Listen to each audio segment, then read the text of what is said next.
At exactly 6 a.m., a siren wakes up, her mind filled with thoughts of love. For sirens, it comes with an urge to devour. At school, she gazes out the window, watching Shibuya-kun, her classmate, rushing to help a student who drops and breaks a cup. Her heart flutters. She secretly takes photos of him, cheeks blushing, silently admiring his kind nature and striking features, his sharp nose, deep eyes, and even his beautifully shaped hands. She's completely enchanted. Her love is deep, obsessive, and dangerously sweet. As a siren, her desire to love also comes with the hunger to consume him. While she secretly takes photos of Shibuya-kun from the second-floor window, she is caught off guard by Mimi-chan approaching quietly from behind. Noticing her actions, Mimi questions her with a teasing tone, clearly aware of what's happening. Flustered, she tries to hide her phone, explaining in a rush that there are no official photos of him, so she has no choice but to take her own. Mimi, slightly amused, reminds her that he isn't some kind of celebrity. Then, with a calm smile, Mimi gently asks if she truly likes him. Her face turns red, and a shy smile appears. But the mood shifts when Mimi, now serious, takes her hand and urges her to confess her feelings, warning that Kozu Sakurai is rumored to be planning her own confession the next day after school. Upon realizing that the most charming and gorgeous girl from another class, Kozu Sakurai, might confess to Shibuya-kun, she grows increasingly anxious. Her heart sinks at the thought. Sensing her unease, her friend gently reminds her that she has liked him since middle school, and if someone else confesses first, she might deeply regret staying silent. Noticing the worry in her eyes, Mimi grabs her hand once more, urging her to finally confess. But she is shocked when, with visible distress, she admits to an issue. Reflecting on her secret identity, she can't even share with her friend. Confessing would bring personal complications she isn't ready to face. Tawa Takanashi, a demi-human siren with the torso and head of a human, but the wings and legs of a bird, possesses the power to hypnotize with her voice and devour flesh. But under new laws, sirens are forbidden to eat humans and are forced to hide their identity to live among them. Her mother once warned her that true love would be dangerous, that deep, passionate desire would awaken the urge to consume the one she loves. Instead, she is advised to choose someone who makes her feel calm and at peace. Now, lying curled up on her bed, she feels helpless. The rumor of Kozu Sakurai planning to confess her love tomorrow echoes in her mind. A wave of despair washes over her, the painful reminder that, no matter how strong her feelings, she can never truly be with the one she loves. The next day, she gathers all her courage and finally hands him a letter, quietly asking him to meet her after school. When he arrives, she stands before him with trembling hands, eyes brimming with tears, and cheeks flushed. Emotionally, she confesses that she has loved him since middle school and asks if he would go out with her. He looks startled, clearly flustered. But then, his grandfather's harsh words echo in his mind, urging him to stay focused on his main goals and avoid distractions like love. Without meeting her eyes, he bows deeply and apologizes. He explains that he doesn't have feelings for her and that other responsibilities take priority over romance. As she walks home, her heart aches.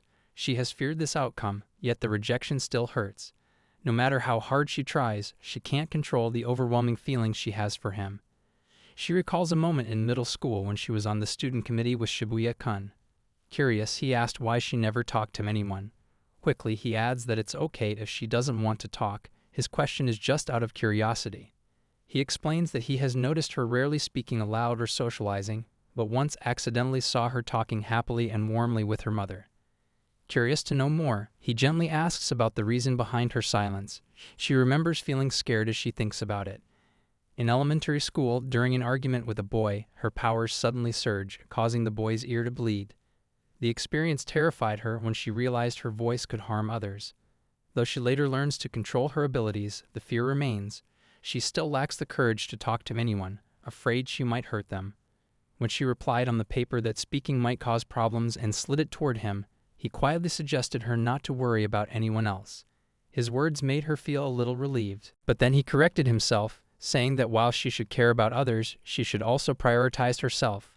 This annoyed her at first because she didn't understand what he meant.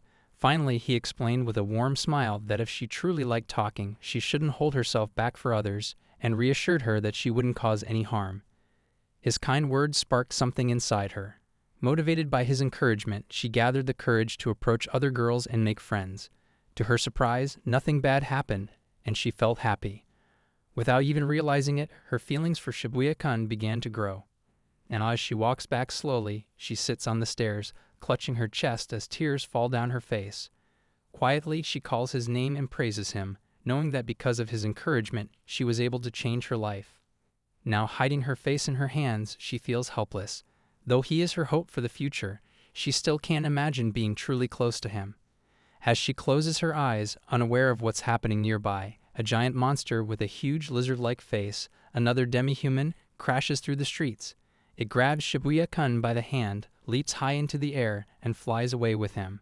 Shock and fear flood her as she watches the terrifying creature. Confused and scared, she realizes he is in danger. Filled with concern, she rushes toward the danger without hesitation. She enters the restricted area and follows the blood spots, searching for him carefully. She becomes mesmerized by a wonderful scent from the room, like perfectly ripe fruit or fresh bakery items. Drawn by the fragrance, she steps inside and is shocked to see him lying wounded on the floor, with blood around him. He warns her to run away because it's dangerous, but assures her he will rest before leaving. She stands puzzled. As a siren who truly loves him, she feels a sudden craving for his exposed flesh. Controlling the urge to bite him or sink her teeth into his arm, she helplessly holds her head, sitting close to him. Hearing his concern for her safety despite his injury, she feels guilty. Realizing he is hurt in front of her, she cries but controls herself, not wanting to hurt him. She immediately leaves her bag and apologizes, explaining that she won't leave him alone like this. This shocks Shibuya-kun, but as she wants to spend time holding her hand on a date. Excited and mesmerized by her own thoughts, she looks up with a flushed face, spreads his wings, and confesses that she wants to spend his whole life with her. Seeing him injured, she becomes shocked but still smiles, assuring him not to worry and promising to keep him safe. At that moment, the wall cracks. The demi-human's evil smile deepens as it senses a strong scent from Tawa. It asks cruelly what it should eat first. Proudly, it roars, ready to attack them. Tawa glares at it angrily, shouts, and scolds it for hurting Shibuya, her beloved.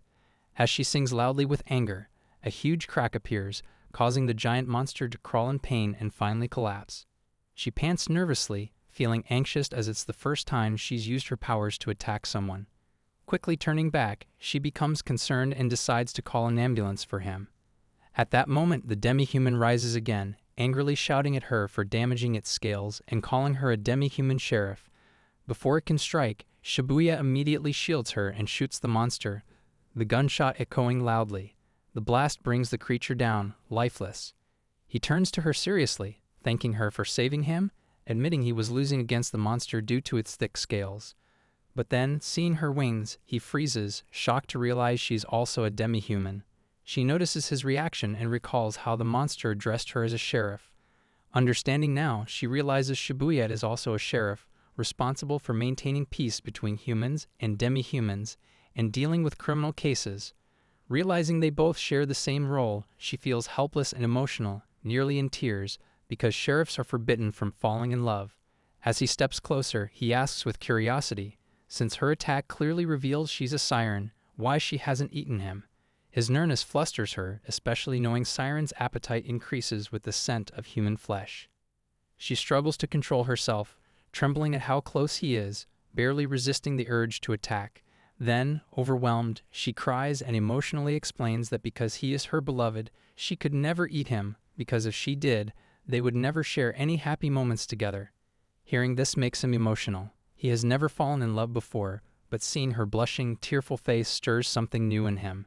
His heart races, and he becomes puzzled by the sudden warmth and unfamiliar feelings rising inside him. Now holding his chest, he recalls his father's harsh warning to stay focused on his mission. Realizing that pursuing a relationship could endanger both of them, he tries to convince himself to forget everything and create distance from her. As she watches him lost in thought, she grows concerned and tearfully asks if he's hurt. Ignoring his inner conflict, he suddenly blurts out an invitation asking her to go on a date. She is shocked at first, while he quickly covers his mouth, realizing he hadn't meant to say it aloud. But when she emotionally, with teary eyes, admits she also wants to go out with him, he finds himself equally surprised and conflicted. As he asked her out, Tawa now stands at the meeting spot in a graceful, modest dress, reflecting on the past 2 days since their intense fight with the demi-human. She grows emotional remembering how, after the battle, Shibuya gently assured her not to worry and even escorted her home. They exchanged numbers, and the next day he messaged her to thank her and reminded her of their previous conversation, inviting her on a date. Reading his formal message, she felt overwhelmed with emotion. It all seemed like a dream, the fight, the connection, his kindness. Afraid the dream might end if she slept, she didn't close her eyes that night. Now standing there with his message open, showing he's about to arrive, she smiles, it's really happening. Her thoughts are interrupted as Shibuya approaches with a smile, asking if she's been waiting long. Though she's been there for 2 hours, she softly smiles and replies that she just arrived too. As she looks at him in his simple, casual outfit, she blushes, impressed by his effortless charm and cool personality. Her heart skips a beat from how much she adores him, and she tries her best not to secretly take his picture this time. Her eyes, full of affection, remain fixed on him until suddenly her stomach growls.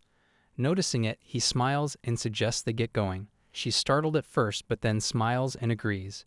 As they walk together, she grows puzzled. Despite loving him deeply, she always feels unusually hungry when thinking about her intense feelings for him. Meanwhile, walking slightly ahead, Shibuya clutches his chest with a flushed face, mesmerized by her cuteness and how charming she looks in her adorable dress. He even finds himself wondering if she's glowing or if that sweet scent is really coming from her. Overwhelmed by his own flustered thoughts, he feels like he's losing control. He's never dated anyone before. His life was focused entirely on becoming a strong sheriff. Yet, against everything he planned, he finds himself on a date with her, and strangely, he wants this to last forever. He's never felt this way before, and now he feels completely enchanted by her. As they spend time together before the movie starts, Tawa holds 2 cute scented products and smiling, thanks Shibuya for coming. Because of him, she got the chance to check out the new items. With a blush, she asks about his scent preference, mentioning that her favorites are peach and sap. When he shares that he prefers winter daphne, he quietly observes that she seems drawn to scents that are simple, sparkling, and cute. He smiles with a faint blush, not fully understanding why learning these little things about her makes him so happy. Though it doesn't make logical sense, being around her fills him with joy. Naming this unfamiliar warmth as love makes him even more flustered. They both continue browsing the products, unaware that a strange girl with long black hair and dark, sinister eyes is secretly watching them from behind a nearby door. Meanwhile, as Shibuya glances at Tawa's sparkling, blushing face and during the lunch, he still finds it hard to believe they're really on a date.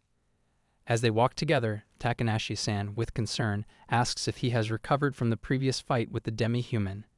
He nods, explaining that the Sheriff's Bureau has access to demi-human healing powers, which helped him recover. This surprises her. She feels delighted and blushing at this unexpectedly normal conversation with him. A real date, watching a movie together. Things that once seemed impossible are now truly happening. Mesmerized by the joy of the moment, she silently wishes to God that she could stay with him forever. As they walk together, Tawa wonders why he even asked her out. He finally, with a blushing face, confesses that he really enjoyed spending the day with her. Remembering his past rejections, she asks with concern why he always refused to go out with anyone. Smiling, he replies that although he sometimes feels guilty, having demi-human sheriffs in his family and his own dream of becoming a successful sheriff made him avoid romantic involvement. Then, blushing, he admits that he truly enjoyed going out with her, watching a movie, eating something special, and even window shopping. Every moment felt precious to him.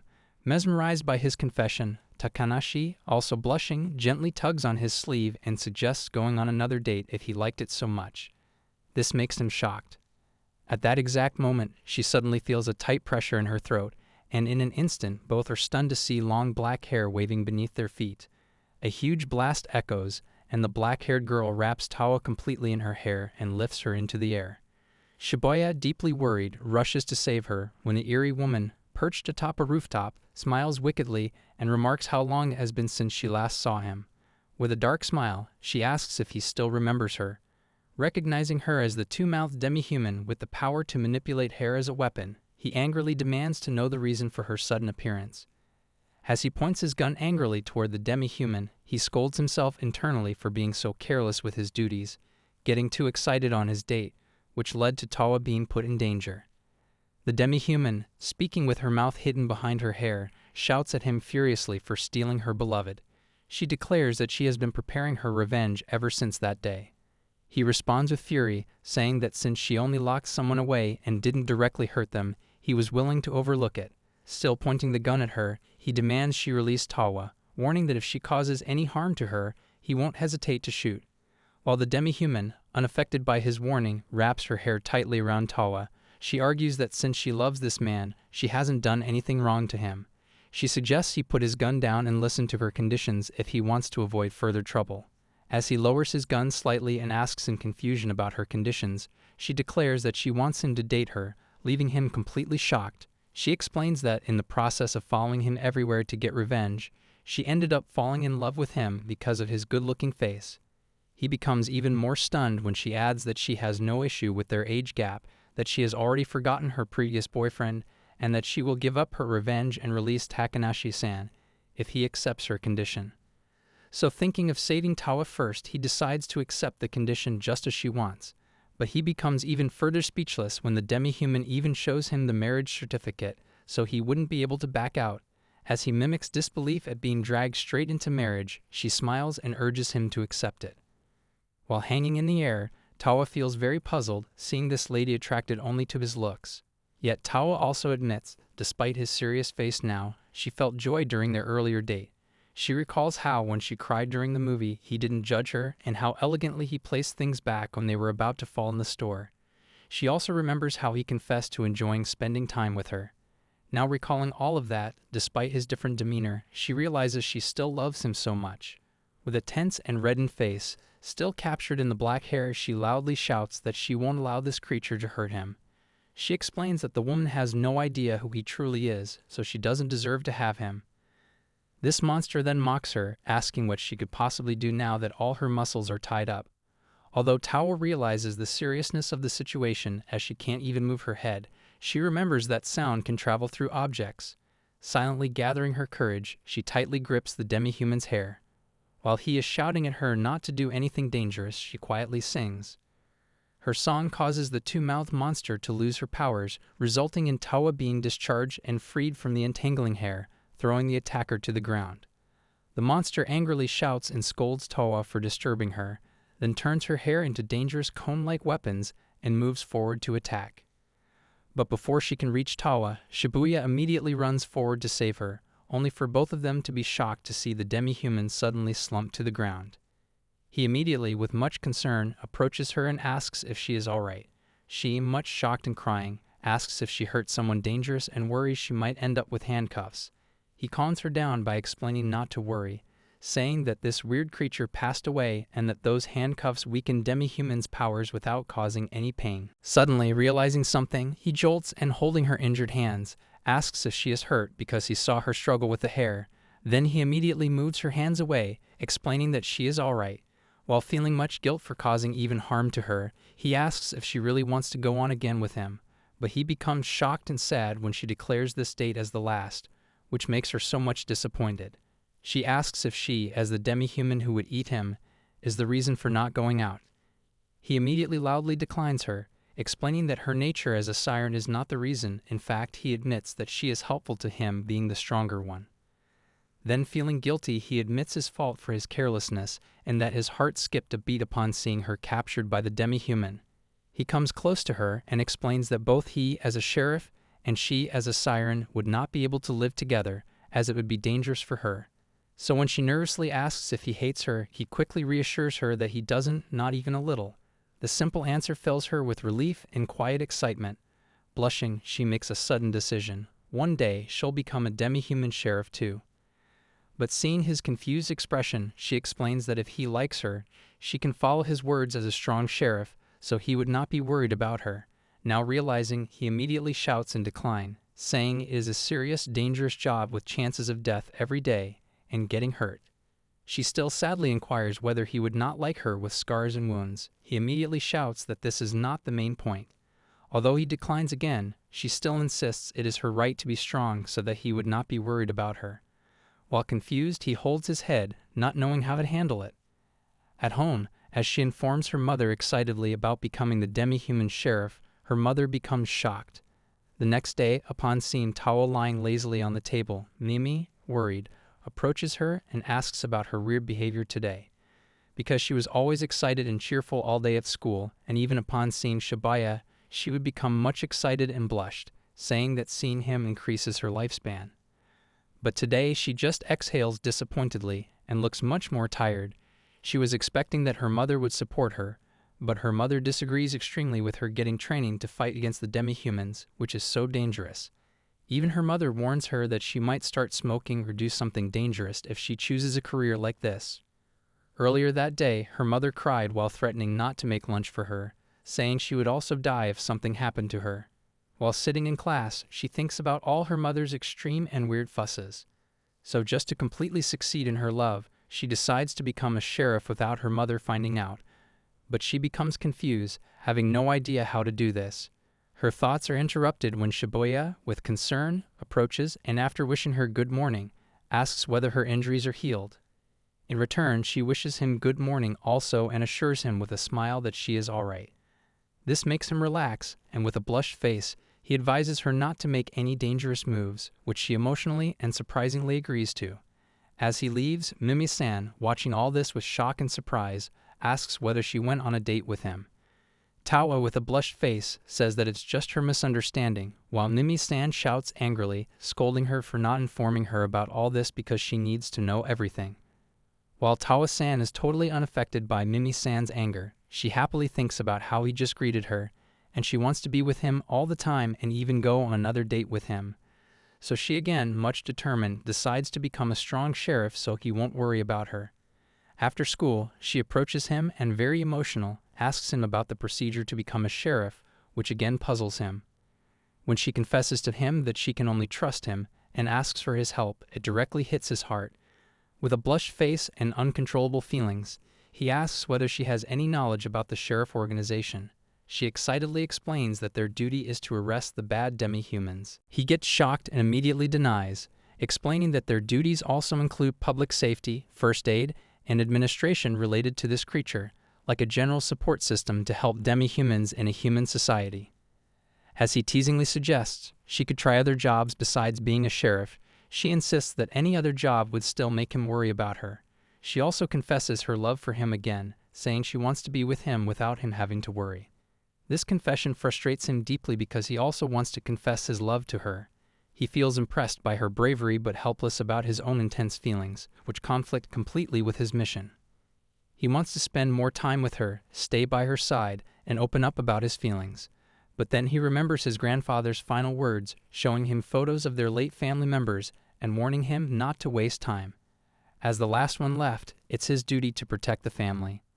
Seeing no response from him, she calls him calmly and asks if he doesn't want her to be a sheriff, then if there's any other way she can stay by his side. She explains that she just wants to enjoy his company, but worries that in the end, she's only bothering him. Her words make him very emotional, and he finally confesses that he also doesn't know what to do. He doesn't want to hurt her by keeping her close, even though he wants to spend more amazing time with her. Hearing this, she becomes determined and assures him that she will work very hard to become strong, so they can stay together and he won't have to worry about her. She suggests that he support her during her training. When he asks if that's really feasible, she explains that the most important thing is their will to be together, nothing else matters. He agrees with her, deciding then and there to become stronger and work alongside her. The next day at school, she becomes excited when she sees her sheriff trainee application form. He informs her that despite the form being confidential, the requirements might still change over time as the system improves. Then he tells her about the exam scheduled for 1 month later, which is divided into 3 parts, a written test, which is not difficult and she can easily pass, but the physical and technical exams will be tough for her. Seeing her confusion, he assures her of his full support throughout the process. The following day, she starts practicing very hard in her jogging outfit. Although she is already strong, she pushes herself even more to become stronger, determined not to fail any of the exams. Even at home, she asks her mother to cook strength training meals like chilled tofu and chicken breast, explaining that she is going on a diet. Calmly, she also lies to her mother about joining the art club after school so she can stay out late training. During her training, she humbly and respectfully thanks Shibuya for supporting her. He encourages her to improve her strength by pushing harder against her opponent. They continue practicing all day, and as night falls, she kicks a tree with his hand, causing it to crack and break at the trunk, an impressive feat that even amazes her, especially when combined with her own powers. He informs her that her powers become stronger when she focuses on a single target. She listens carefully, paying close attention and taking notes on his guidance. Relaxing while leaning against the tree, he sincerely admires her improved powers and asks if she practiced late on her own. She denies it and instead compliments him, saying he's an awesome teacher. She deeply admires his strength, how he juggles the tough sheriff duties with school and still finds time to help with her training. Blushing, she thanks him sincerely for his support. Then, with a playful grin, she asks if they could go on another date once she's officially chosen for the job. When he looks flustered and confused, she giggles, cheeks turning bright red, and teases him. Maybe he does like her, or at least he's starting to. Seeing his face grow even redder and a drop of sweat forming, she leans in and boldly asks if he really likes her. Her sudden question flusters him deeply, and he immediately and unintentionally denies it. But then he quickly realizes what he said and, feeling puzzled, tries to explain that he didn't mean it that way. When she curiously presses on, saying his expressions reveal the truth that he likes her, he becomes embarrassed, his cheeks heating up as he quickly turns his face away. Tawa, jolted and with shocked eyes, sits down attentively and asks him to calmly listen to everything he has to say. He then explains that he and his family have been demi-human sheriffs for generations. Even his parents and ancestors sacrificed their lives fulfilling their duties. Now, with his grandfather still alive, he carries on that legacy, and, as per his parents' wishes, must work hard to become the strongest. Finally, he explains that his refusal of her confession was because he feared others wouldn't accept their relationship. Understanding the situation, she becomes deeply emotional and helpless. Seeing her disheartened expression, he loudly confesses that despite all the obstacles, he still wants to be by her side. This makes her excited and delighted. However, he sadly explains that before anything else, he must become the strongest protector. That means he won't have time to go out with her for now, and he doesn't even know how long it will take to become a strong sheriff. With a heavy heart, he admits that he doesn't want to waste her time by making her wait for him indefinitely. But he assures her that he will work very hard to become strong as soon as possible. He finishes by reminding her of their earlier conversation about staying focused on their own goals despite thinking of others, and shares all his hopes and wishes with her. Knowing all this makes her deeply emotional and flustered, tears welling up in her eyes. Although she hasn't confessed her feelings yet, her love for him weighs heavily on her heart. She resolves to wait for him, even if it means waiting her entire life. Determined, she motivates herself not to dwell on being with him now but to work hard to make it happen in the future. A month later, she sits in the examination hall for the sheriff training exams, burning with passion to become a demi-human sheriff so that Shibuya doesn't have to worry about her. She wants to understand his worries better and even be able to protect him someday. After finishing the written exams, it is time for the technical training. At the signal, she pushes herself to run as fast as she can, then gives her all in push-ups, high jumps, and swimming. Despite her efforts, she feels a little puzzled about the practical exams ahead. On the bus, the boy sitting next to Towa becomes curious and confused seeing her clutching Shibuya's plushie, a special custom-made gift, along with his acrylic stand. Nervously holding the plush, Tawa softly talks to it, which seems to calm her down.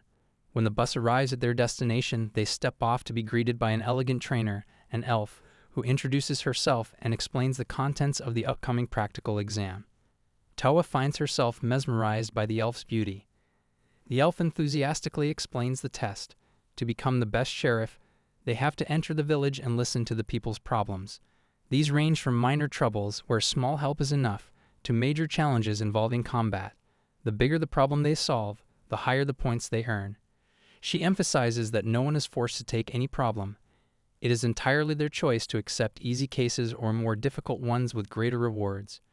Finally, the elf reminds them that as demi-human sheriffs, their duty is to protect and assist all, both humans and demi-humans alike. As the elf finishes giving instructions, she asks everyone to activate their GPS devices, emphasizing that they must never turn them off during the test and only use the signal if they are in danger. She then calls out to see if anyone hasn't received a GPS yet. Meanwhile, Tawa isn't fully paying attention. She's lost in her own thoughts, reflecting on her personal rule: never ignore anyone in trouble. At first, this is only because she wants to protect her beloved Shibuya, but over time, it becomes a habit ingrained in her. Though she initially joins this organization to stay close to him, now that she understands their duties, to act as a Justice League bridging humans and demi-humans, she feels conflicted. Is this truly the right path for her? Suddenly, there is another announcement reminding everyone to collect their GPS devices. At that moment, Tao looks up and freezes. Shibuya walks toward her, holding the GPS box in his hand, but dark circles under his eyes make her worry instantly. He looks at her with concern and explains that he's been working late nights to finish his duties. Though he has no powers to directly assist her, he asks the organization to support recruits during this test, because he wants to be by her side throughout the practical exam. Feeling his focus on her, she blushes and teases him for caring so deeply. Seeing her emotional with tearful eyes, he notices how exhausted she looks. Knowing Shibuya-kun is pushing himself to be strong enough for her, she resolves emotionally to become strong enough to stand beside him. As they enter the village, everyone rushes toward the first person in need, an old man sitting sadly near the entrance. One trainer kindly approaches him, asking if he needs help and confidently assuring him that they'll solve his problems. Another trainer interrupts, offering to handle everything himself, leaving the old man confused. Watching everyone eagerly offer help, she realizes the village is filled with helpless, injured people all needing aid. Determined, she quickly searches for someone to support before everyone else is taken. Suddenly, her attention shifts to a small boy clinging to a trainee, crying as he begs for help finding his Hanako. The trainee, realizing Hanako is just a cat and the task won't yield high points, smiles gently, pats the child's head, apologizes, and quickly runs off, opting to chase higher-value tasks instead. Tawa watches the scene with a soft smile, finding the boy endearing. But as she sees his tears welling up again, she grows conflicted.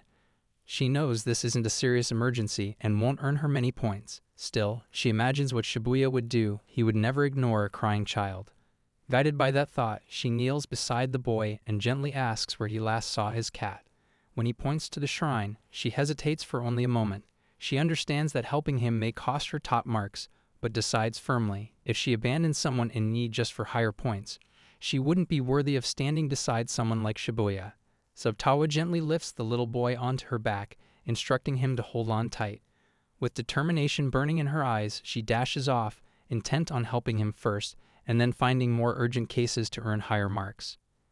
Meanwhile, the elegant elf instructor watches her from afar, seeing Toa choose kindness over competition. The instructor is genuinely impressed by her selflessness. At the same time, Shibuya, who's busy reviewing documents nearby, catches a glimpse of her carrying the boy. A proud, warm smile spreads across his face. In that quiet moment, his heart swells with admiration, and he silently confesses his love. Though the rules favor those who take on more difficult tasks, the elf instructor knows that true justice lies in the intention. Even if the system doesn't always reward simple kindness, she makes a mental note. Some acts deserve recognition beyond just scores. At the shrine, Tawa gently asks the boy if he has a photo of his cat. He eagerly shows her a large, adorable picture, but the cat doesn't look like a typical Japanese breed, which surprises her. Still, she thinks finding it might earn her some points, and she can help others afterward to raise her score. Just as she's about to start the search, a loud, strange thud shakes the ground. A chill runs through her. Meanwhile, in the control room, the elf instructor watches the footage, impressed by the trainee's genuine efforts. She smiles, deciding to reward true acts of kindness, regardless of difficulty level. Back at the shrine, Tawa quickly pulls the boy into her lap, covering his mouth to keep him quiet. Her heart races as she hides behind the shrine, eyes wide with fear. A terrifying figure, a headless horseman, slowly rides past, sending shivers down her spine. Hiding behind the shrine, Tawa recalls the instructor's warnings during orientation, how they were told that demi-humans would be part of the trial, and that every demi-human, even those in combat, was a sheriff in training like them. They were instructed to treat this not as a simple exam, but as a real-life battle. Minor injuries like fractures or wounds would be healed afterward, so they had to fight to their full capacity without holding back. Now, though her heart pounds with fear, determination steels her nerves. As the eerie figure approaches, she finally recognizes it. This isn't just any creature, it's a Dullahan. A legendary headless rider, holding his own severed head in one hand and riding a horse that's just as terrifying, also headless. Although Tawa has fought demi-humans twice before to protect Shibuya without fear, this time she feels uneasy and scared. The Dullahan gives off a strange, threatening aura she's never felt. Her thoughts are interrupted by a soft meow. Peeking out, she's shocked to see the boy's lost cat in the Dullahan's grip.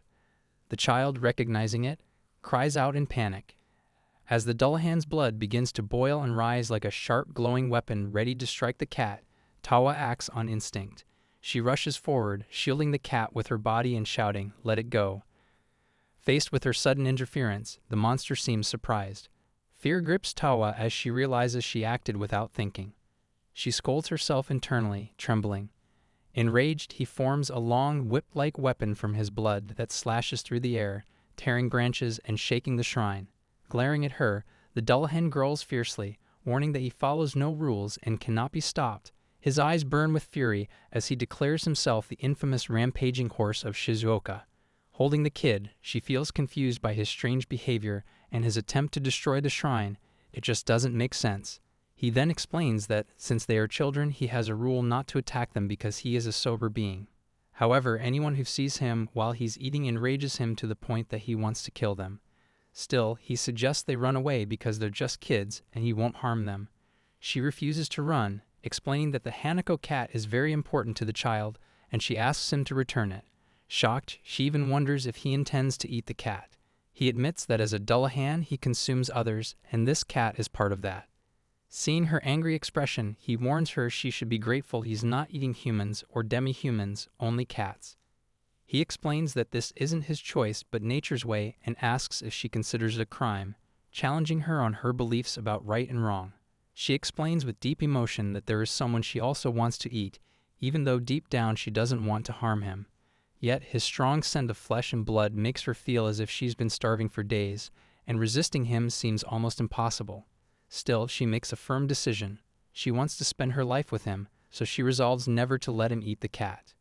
She goes on to say that if he eats the cat in front of the crying baby, it won't be nature's will but his own choice. She offers to help him find food that won't harm anyone. Seeing his shocked expression, she humbly pleads again for him not to eat Hanako-chan.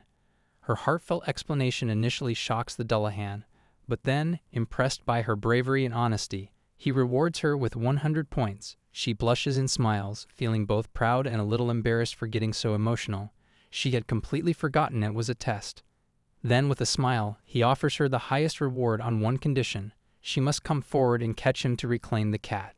He wants to see her true power as a sheriff, which he already respects deeply. As everyone rushes to help the needy, one trainee shouts at a demi-monster destroying crops, answering an old lady's plea. Proudly calling it his duty to stop even small wrongs, he's secretly relieved to find an easier task. He eagerly plans to gather enough points through such simple acts to become a sheriff. But his confidence shatters when a headless man charges wildly through the fields, snapping trees in his path. Stunned, he quickly darts away, only to see Tawa soar overhead in pursuit of the Dullahan. He's left speechless, both by her speed and her striking presence. While soaring swiftly through the sky, she suddenly recalls a memory of her mother sewing discreet wing slits into her school uniform. When she questioned it, since using wings outside was forbidden, her mother gently agreed but warned her to always be prepared. In times of danger, she said, their wings could become their greatest strength, giving them incredible speed. Now flying at full speed, Tawa chases the Dullahan with all her might. He glances back mid-run, laughing and complimenting her impressive speed, but still taunts her. Despite her efforts, she can't catch up. He proudly declares himself the fastest sheriff, boasting that no one has the ability to overtake him. Annoyed with herself for not being able to catch him despite flying recklessly fast, she grows frustrated. She realizes his speed is unmatched. He truly might be impossible to catch in flight alone. Then, recalling the replica handkerchiefs she carries, not as strong as the real ones, but still capable of restraining an opponent, she decides to use them. But first she knows she must stop the horse to close the distance. In the office, everyone is amazed by her incredible speed, fast enough to rival even the strongest sheriff. As a siren, her abilities surprise them even more, since sirens rarely reveal their powers unless it's an emergency. Due to this secrecy, the organization has little knowledge about its full capabilities. Shibuya is also shocked when Instructor Elf praises her for nearly catching the strongest sheriff. It leaves him stunned and confused, wondering if she might actually be far more powerful than anyone realized. Watching her fly across the screen, he silently admits to himself that he cares deeply for her. The thought of her being in danger terrifies him. He couldn't bear to lose her, just like he lost his parents. The idea breaks his heart. He feels disappointed, believing that his strength should have been enough to protect her. But now it feels like she's the one protecting him. Regret washes over him, wishing they could have spent more time together, working side by side as equals. Then, remembering the moment she innocently asked him to just support her, no matter what, he suddenly finds himself shouting encouragement out loud, even in the middle of the office, unable to hold back his feelings. Back in the village, she continues chasing the horse as the sounds of cracking trees echo around her. The Dullahan glances back with a teasing smile, easily dodging her attacks. He playfully urges her to try harder, knowing well it's easy for someone as powerful as him to say that. She, on the other hand, grows frustrated. The broken tree branches and flying debris block her view, slowing her down. If things go on like this, she fears she might fail the test entirely and earn no points at all. Thinking quickly, she suddenly halts mid-air. Seeing this, the Dullahan laughs and looks up, asking mockingly if she's admitting defeat. But without replying, she recalls Shibuya's advice to focus on one thing and deliver a rapid, powerful strike.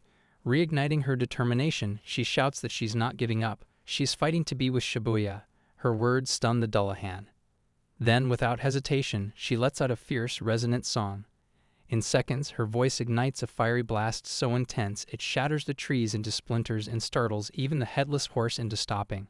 For the first time, the Dullahan looks truly shocked. Still holding the cat inside his jacket, the Dullahan watches her in confusion, puzzled by her sudden and risky attack. Meanwhile, Tawa dashes forward with fierce determination, thinking only of becoming stronger, strong enough to always stay by Shibuya's side, no matter the cost. As she finally gets close enough, she snaps the cuffs onto his wrists, then drops to the ground, exhausted. Moments later, they return to the shrine. Gently, Tawa hands the cat back to the boy. He hugs it tightly, his face flushed with joy, and thanks her with heartfelt gratitude. As the Dullahan calls out to her, Tawa turns, slightly surprised. He commends her impressive efforts and advises her to continue on to the next task, reminding her that, although catching him earned her the highest points so far, it doesn't guarantee her selection. He warns her not to falter now, especially after already defeating him. Humbly agreeing, she nods and lifts off into the sky once more. The Dullahan watches her fly away, smiling, genuinely impressed by her unwavering determination and deep passion to become a sheriff. Though exhausted, Toa keeps pushing forward, reminding herself that she's doing this for her love, Shibuya. She wants to grow strong enough to always stay by his side, and that thought fuels her every step. Back at the temple, feeling his duty is done, he decides to head back. Before leaving, he calls the kid for a ride, but is surprised to find only a cute cat sitting quietly while the kid dashes toward the trees. When he asks the kid about it, the child turns with a mischievous smile and suggests he be kind to Tawa-chan. Meanwhile, Tawa pushes herself to help others despite scratches covering her body. Suddenly, she notices Shibuya approaching with a smile. He waves warmly and congratulates her on completing the demi-human sheriff test. The next day, both are sitting in the library when she receives a formal acceptance letter from the sheriff's organization. Upon seeing it, she bursts with excitement and happiness, immediately standing up and loudly expressing her joy at being selected for training. She looks back, puzzled, watching Shibuya fidget oddly, like an anteater in a theater. Quickly apologizing for his strange reaction, he blushes and explains that it's the first time he's felt such a strong urge to hug her. Realizing the awkwardness, he hurriedly pulls his hands back, assuring her it would be totally inappropriate since they're not officially a couple. She panics at first, quickly saying she has no problem at all, but then she suddenly jolts, realizing she's not quite ready either. She feels puzzled, wondering if he smells good or if his perfect close-up makeup is distracting her. But she doesn't want to discourage him, so she quickly finds a solution and ends up shaking his hand affectionately. Both smile with blushing faces during the handshake, their hearts racing fast. He even feels flustered by the warmth from her hand, knowing this is a precious moment for her. She feels flustered when he tells her he loves her so much, while she's puzzled, thinking she's always loved him deeply but he hasn't noticed. The next day, on the first day of training, she's at the assigned location, looking at her phone and motivating herself to do her best so she can live together with him someday. Suddenly, she's shocked when a boy who was sitting next to her in bus, talking to Shibuya's scriptlet, suddenly calls her a weird girl from the bus. He's actually a damper named Kichi Shizui, who fell in love with Tawa just 5 hours earlier. Looking at him confused, she tells him he's misunderstanding her. He shouts that there's no misunderstanding. She was the one carrying the idol merchandise on the first day. She quickly and loudly corrects him, saying it wasn't an idol, but her classmate, just a normal guy, which surprises him a lot. He becomes puzzled realizing she was carrying her classmates' merchandise, and on top of that, she wants to become a sheriff just for him.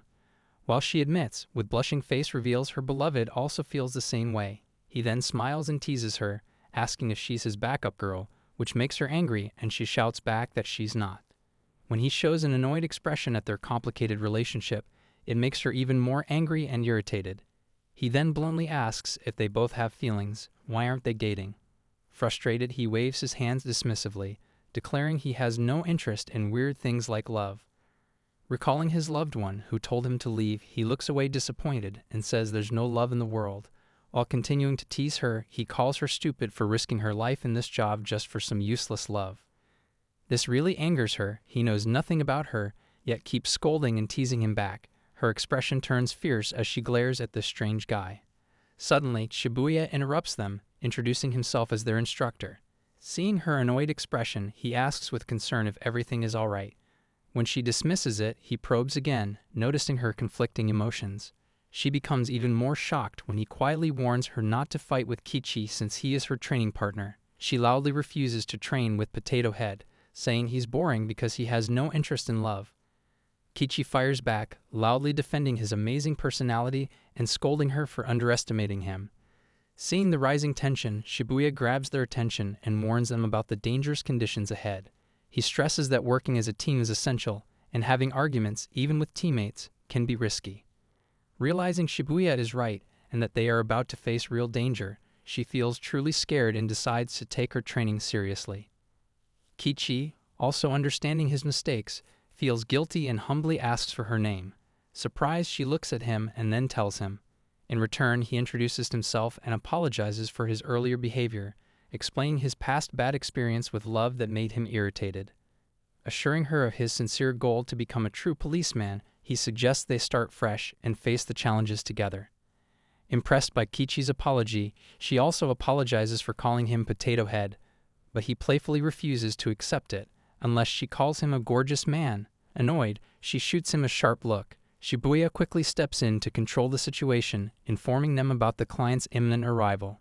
Nervous because it's her first mission in front of Shibuya, she feels the pressure, but his silent encouragement makes her blush. They are both shocked when a large, chubby-fingered lady arrives, apologizing for being late. Her imposing figure makes them look up in surprise. Shibuya introduces herself as Oka-san from the Bureau's welfare department, explaining that their first mission is to help her start dating her beloved. This unexpected task leaves both trainees stunned and stressed. Now sitting alone on a huge sofa, she introduces herself as Michiru Oga, a demi-human, and humbly thanks them for listening to her problem. Her deep, low voice contrasts sharply with her large frame, surprising both trainees. She then shows a picture of her beloved, Kyoji Shido, on her phone. Everyone admires his impressive personality. Towa blushes, thinking about Shibuya's cool nature, while Kichi quietly admires him too, convinced he's still the most amazing. Oga, nervously blushing, clutches her coffee mug tightly and praises Kyoji as the most adorable, amazing, and coolest person in the world.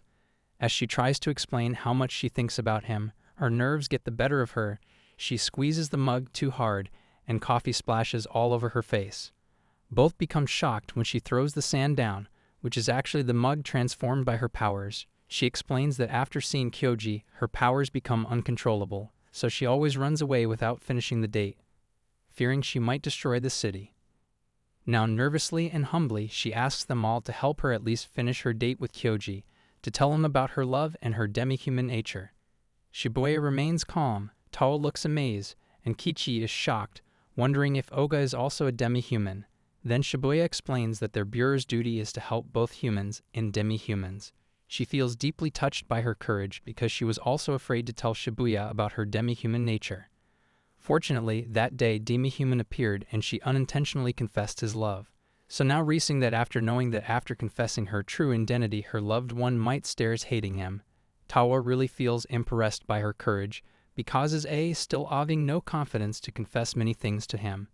She nervously stands in the restaurant, glancing at Kyoji. Shibuya, speaking through Bluetooth, asks if she can hear him. When she confirms, he explains their mission for the day, to prevent her from running away or causing any damage. He also offers conversational support if she needs it.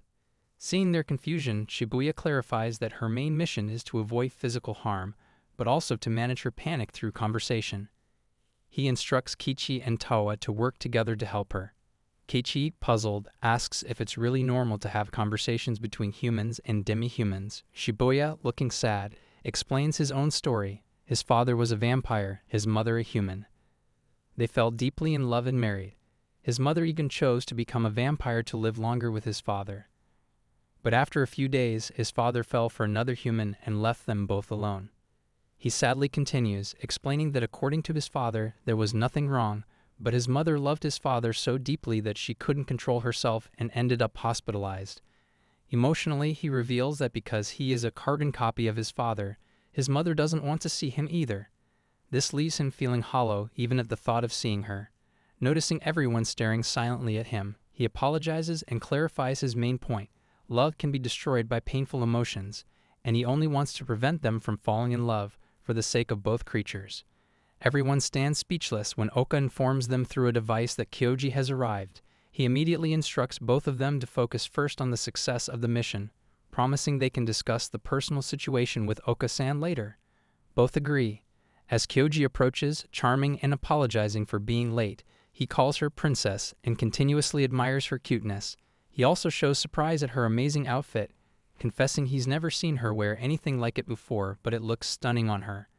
Oka-san looks puzzled by his words, and when Kyoji, smiling delightedly, asks if she's really ready for him, everyone becomes shocked. They begin to suspect that he might be playing with her feelings. Looking at the photo, Tawa confusedly asks about the huge difference between Kyoji and the person in the picture. Oka, whispering through the Bluetooth, explains that the photo is from when Kyoji was hosting a show. Knowing he's a host shocks everyone. Meanwhile, Kyoji happily takes her bag after getting her permission. He then admires her hair, mentioning he has something special for it. Blushing, she looks at him silently as he continues to praise her, saying that the joy of meeting her made him work even harder all day. He adds that being with her feels so comfortable that he wants to be by her side always. While listening to Kyoji's continuous calm and genuine admiration, all the team members are visibly shocked. They're surprised by how attentively and lovingly he notices every little detail about her. Tawa, blushing deeply, thinks to herself that if she were in her place, hearing such affectionate admiration would have overwhelmed her already. When Kyoji excuses himself for a work call, Tawa becomes nervous and flustered. Losing control over her powers, she tightly grabs a nearby tree, almost starting to turn it into sand. Just then, Shibuya loudly interrupts her, urging her to come back immediately. Now sitting with the team, she apologizes tearfully, overwhelmed by her constant nervousness and her deep admiration for Kyoji. They all become puzzled, unsure of what to do. Beyond the complicated love situation, they don't even know if Kyoji is truly a good person. As a host, his job is to entertain women, and his constant calling her princess and all the affectionate gestures feel like he might want something from her. The teen wonders quietly if he could be deceiving her. Looking around at their confused faces, she breaks down with emotion, tears streaming as she admits she already feared they wouldn't support her like others. Every time they think of Kyoji as just a host, they advise her against having any relationship with him, without understanding her feelings or the real reason she struggles with love. Everyone keeps judging their relationship harshly because she's a demi-human and he's human, and no one truly knows the depth of her love for him. Hearing her so emotional, Tawa immediately scolds herself for judging her so quickly. She feels a sharp pang of self-hatred for doubting without even listening properly. Without hesitation, Tawa walks over to her and, with gentle affection, places her hands on hers, apologizing sincerely for hurting her feelings. She reassures her softly, saying that her feelings are real and that nothing else matters. Then, with genuine curiosity, she politely asks about how they first met, wanting to understand her story better. Shuang Te Ding Duan. She gets emotional as she shares her story, explaining how she was completely unaware of his job at first. She just happened to help him during a fight on the street, and in response, he asked her out to thank her. But since she had no experience talking to humans, their date ended quietly and awkwardly. Despite that, he still asked her to go out with him again, showing his genuine interest. Although every time she ends up ruining the date and silently running away, he always texts her to meet again, and he looks so delighted to see her, something she's never experienced in her whole life. Now crying, she explains that seeing his constant attention made her fall in love with him, and she has decided to be with him. After hearing her story, Tawa smiles and encourages her to confess her feelings. Though flustered and blushing, she agrees. She texts him apologizing for the long bathroom break, saying she's coming back. He's delighted, hoping she won't run away this time. Just as he's about to talk about his mission, the demi-human waiter with a strange smile arrives, asking if the food is okay. He smiles and agrees, sensing something mysterious. Here I am, know it's been a while. I was in denial about my love. Here I stand, I know I walked away.